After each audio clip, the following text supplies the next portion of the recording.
साक्षात मां अंबिका सत्य विद्यमान कौशिबा बुधवार शांतंकर भगिनी कृपामयी करुणामयी जगत जननी बालीपदार अभिष्टापी देवी साक्षात मां अंबिका तत्व विराजमान कौशल रथा ये कांतिन्द्र बासी मातृका एवं रथर विद्यमान पूर्वक स्वतंत्र मूर्ति आप दर्शन करेंगे साथी शक्ति स्वरूपा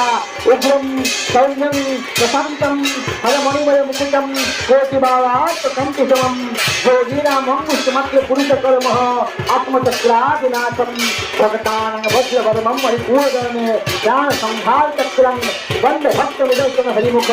वज्रात्मभीतपदम ये वज्र सहस्र तत्व भावरे ये वज्र तत्व भेपी तत्व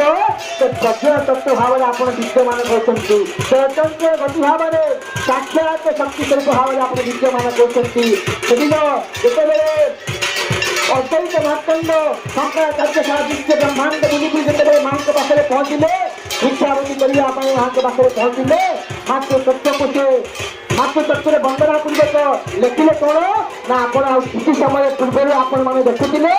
जगतनाथ जगन्नाथ बलभद्र सुभद्रिका कांतिन्द्र बासिनी किभଳି ଭାବରେ अलंकार विमोचित होते राजराजेश्वर देश होते सुवर्ण देश आज आपको देखुले कौन कले ना अद्वैत मार्तंड शंकराचार्य सारा विश्व ब्रह्मांड परिदर्शन करला पूर्वक मातृशक्ति को वंदना पूर्वक लिखिले कनक धारा चक्र जो चक्र समय पूर्व